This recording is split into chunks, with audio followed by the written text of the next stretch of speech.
There are moments in life when everything appears steady on the surface, yet beneath it all, something quietly begins to fracture. I used to believe that love, when rooted in respect and understanding, could withstand anything.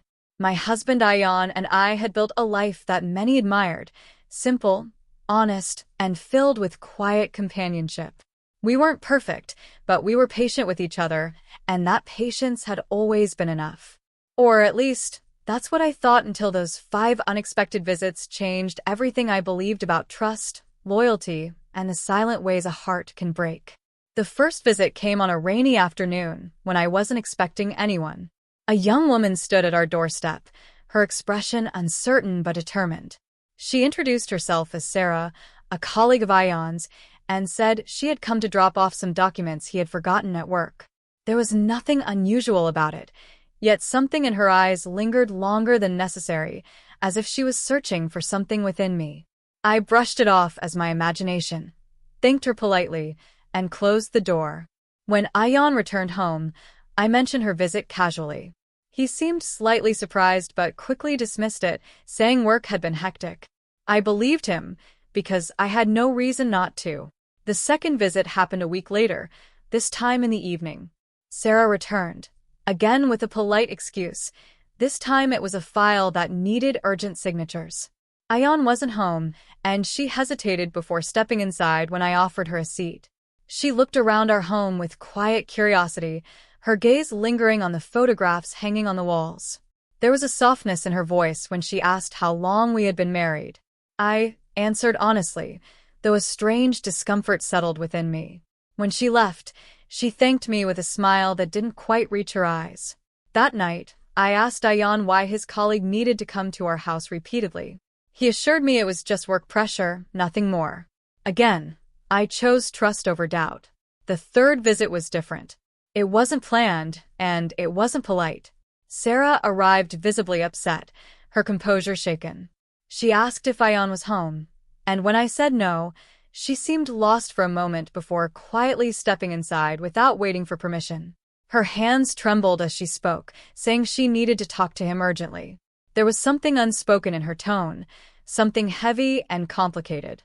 I offered her water and tried to comfort her, but she seemed distant, as though her thoughts were elsewhere. When Ayan finally returned, the atmosphere shifted instantly. The silence between them was louder than any words. I excused myself, giving them space, but from the other room, I could feel the tension. That night, Ayan avoided my questions, and for the first time, doubt found its way into my heart. The fourth visit came with truth, though not the kind I was prepared for. Sarah arrived once again, but this time she looked calmer, almost resolved. Ayan was home, and when she entered, she looked directly at both of us. There was no hesitation in her voice as she spoke, and her words shattered the fragile illusion I had been holding on to. She admitted that she had developed feelings for Ayan, that their connection at work had grown beyond professional boundaries. She insisted that nothing inappropriate had happened, but her emotions had become too strong to ignore. I remember standing there, feeling as though the ground beneath me had disappeared. It wasn't physical betrayal, but it was something just as painful, an emotional connection that I had not been a part of. Ayan tried to explain, his voice filled with regret. He said he never intended for things to go this far, that he had tried to maintain boundaries but failed to recognize how deeply things had developed. He insisted that he loved me, that I was his home, his peace. Yet in that moment his words felt distant. Love, I realized, wasn't just about intention, it was also about awareness, about protecting what you have before it begins to slip away. The fifth and final visit was the hardest. Sarah came to say goodbye.